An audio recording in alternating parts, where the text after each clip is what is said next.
سشتینه شاته نو د شپې دا مونځ دا مه پرېږدئ. الله سبحانه وتعالی د دې خلکو صفت کړی په قرآن کې. نو څه وایي رب العالمین؟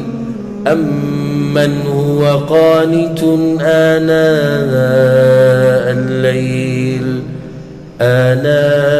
الليل ساجدا وقائما.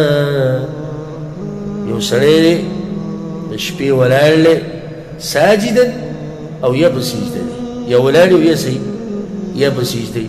خو ولې؟ يحذر الآخرة ويرجو رحمة ربه. دا الله رحمت په تمه ولاړ دی چې الله به راباندې رحم وکړي او د آخرت د عذابونه یېرېږي. ځکه خو الله به مخکې څه وایي؟ قل هل يستوي الذين يعلمون والذين لا يعلمون. اے پیغمبره کم سړی چې په دې فضیلت پوهه دی او دا علم ورسره شتي هغه برابر دی د هغه سره چې د هغه سره دا پوهه نشته اوږده پروت دی؟ برابر دي دواړه؟ نه دي برابر. ځمکه او اسمان فرق دی. څلورم نصیحت ټولو ته هغه ده چې استغفار ډېر وایي او د الله نه بخانه ډېره غواړي او شکر د الله ادا کوي. هر عمل چې ختم شي نو په آخره کې څه راځي؟ استغفار راځي. لکه مونځ چې موږ ختم کړو استغفر الله وایو. حج آیتونه روانه سوره بقره کولاو کو حج چې څومره آیتونه الله دغه خبره به کوي ځای په ځای استغفار وایي. فاذا قضیتم مناسککم فاذکروا الله کذکرکم آباءکم. کله چې تاسو حج ختم کړئ الله وایي نو بیا ما یادوئ استغفار بخانه غواړي. مجلس ته چې پاسو مجلس په ختمېدو کې چې کومه دعا ده په هغې کې هم استغفار ده چې الله که څه کمی زیاتی شوی نو هغه رانه څه کړي هغه وبخي. سیرت کې راځي خلیفه عمر بن عبدالعزیز رحمه الله هغه به د خپلو والیانو ته او د ښارونو ته به دا خطونه لیکل چې کله به د میاشت په ختمېدو شوه د رمضان د میاشت نو هغو ته به دا ویوي او په خط کې به ورته یو نصیحت دا کوو چې استغفار او صدقې بخانه غواړئ او صدقې ډېرې ورکوئ. او بیا به ورته داسې ووایي دا به ورته پکې ولیکل وقولوا كما قال أبوكم آدم. داسې وایي لکه څنګه چې ستاسو پلار آدم علیه السلام ویلي و ربنا ظلمنا أنفسنا وإن لم تغفر لنا وترحمنا لنكونن من الخاسرين. او وایي څنګه چې ابراهیم علیه السلام ویلو والذي أطمع أن يغفر لي خطيئتي يوم الدين. او داسې وایي لکه څنګه چې موسی علیه السلام ویلو رب إني ظلمت نفسي فاغفر لي. او داسې وایي لکه څنګه چې یونس علیه السلام ویلو لا إله إلا أنت سبحانك إني كنت من الظالمين. پنځم نصیحت تاسې ته دا سوچ کړی چې ستا د روجې قبولې شوي دي او که نه؟ هر سړی د خپل ځای له به خپله جواب ورکړي. موږ خو یو بل له مبارکیانې هم ورکوو. اختر په ورځ چې مې راوځي روجې تراویح به سټارټ به شي هر څه دې مبارک دي. مبارکي ته رسېږي چې ورکړي ځکه دا صحیح طریقه نه ده روجې دې مبارک شي د روجې نه بعد او حج دې مبارک شي د عمره دې مبارک شي تراویح او دعاګانې او صدقې او زکاتونه شروع شي. سړی جوړي مبارکي ولې نه ورکوي؟ خوشحالي خبره.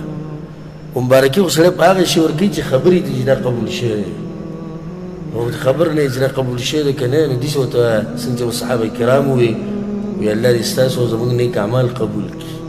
صحیح ده که دعا وغواړه وایي الله قبول یې کړه ته خو هغه مبارکي ورکوې لکه دا چې قبول شوي.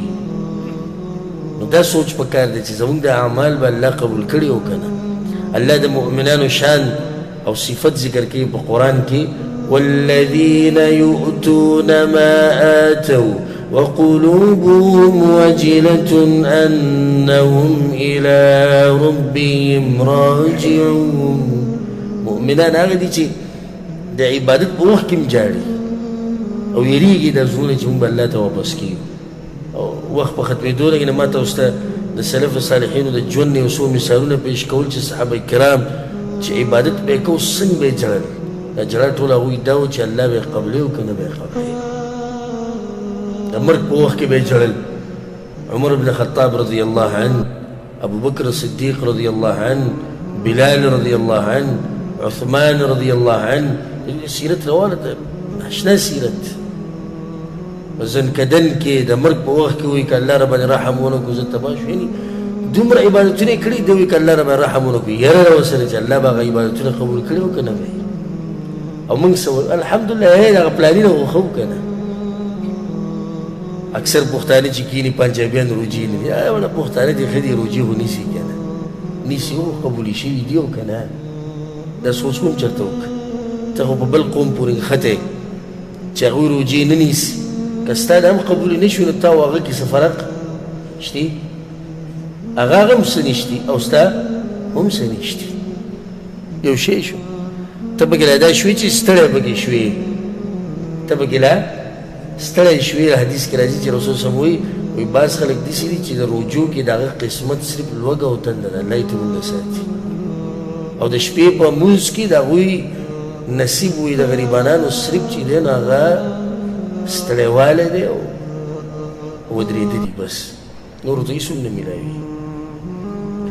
نو د اعمالو د قبلېدو مونږ هغه علامې ذکر کړي دي بیا هغه تفصیل له نه ځو خو یو پکې دا ده چې په نیکیانو پسې به نیکي کوي په نیکیانو پسې به څه کوي نیکي. یعنې ته به روژې کې نیک عمل کول که نه چې اوس هم ته هغه کې اوس هم کې لږې کې خو کې. دویمه دا چې د دې عبادات دا کوم چې تا کړي دي د هغې د تېرېدو نه بعد دا زړه خوشحاله زړه مطمئني دا هم د اعمالو د قبلېدو یو علامه علماو ذکر کړې ده. نور هم ډېرې علامې دي او ډېرې نښې دي خو موضوع تفصیل له نه ځو. که چېرته حالات دې خرابېږي او ګناهونه دې ډېرېږي او هغه اعمال دې نه پاتې کېږي نو بیا په ځان باندې ویرېږه. او که چېرته زړه دې تنګ وي هغه عباداتو پسې خفه نه یې نو بیا په ځان باندې ویرېږه. الله دې موږ ساتي د هغه خلکو نه. شپږم نصیحت هغه ده چې چېرته ځان ته د تعجب په نظر ونه ګورئ. دا انسان چې ځان ته د تعجب په نظر وګوري رب العالمین محرومه کوي د هر څه. الله خپل پیغمبر ته وایي ګوره پیغمبر ته وایي وایي ای په ځان باندې څادر اچوونکیه قم فانذر پس ټول خلک ویروه وربک فکبر وثیابک فطهر والرجز فاهجر. د بوتانو نه د ګندګۍ نه د هر څه نه به ځان ساتي ځان پاک که باطني ظاهري د خپل رب لویي بیانوه ځای په ځای. دغه پیغمبر ته وایي ګوره دا نصیحت ګوره پیغمبر ته نه موته ته به څنګه وي. الله ورته مخکې څه وایي ولا تمنو تستکثر وایي ای پیغمبره اعمالو ته چې ته په دې نظر ونه ګوري چې ډېر څه دي وکړو. الله پیغمبر ته وایي چې ته خپل اعمال ونسباتې ګوره چا په مخ کې ولې چې ما د الله دپاره دا کړي او دغه کړي او چې پیغمبر یې نشي ویلی ما ورته به څه ووایي. دېرش کاله الله چې ورته ویلي قم فانذر پاسه ودرېږه او دا خلک ویل هغه چې ودرېدلی دی بس بیا نه ناست دی کله چې دې ساه وتې ده او هغه انسان ته الله وایي چې ته خپلو اعمالو ته په دې نظر ونه ګوري چې ما څه کړي دي او ما ورته صرف 10 ورځې ته خطا عبادت وکړو یو کم 10 ورځې او یو کم 10 شپې او د هغې نه بعد موږ ورته د تعجب په نظر ګورو نو چېرته د خپل عبادت ته په دې نظر ونه ګورو چې ما ډېر څه کړي دي. ګوره الله په قرآن کې یو قسم انسانان ذکر کړي دي د دوی به ډېر ناشنا حال یې قیامت په ورځ دوی الله ته روانو او په زړه کې دا و چې الله به موږ له دا راکوي دا به راکوي دا به راکوي دا به راکوي ځکه چې موږ دا کړي دي دا کړي او دا کړي دا خو د دوی خپل سوچ دی او ډېر مطمئن ژوند یې تېراو او ډېر خوشحاله او مړه ښه یو او مړه داسې او داسې او دغه. الله دې موږ ساتي دې حالاتو نه.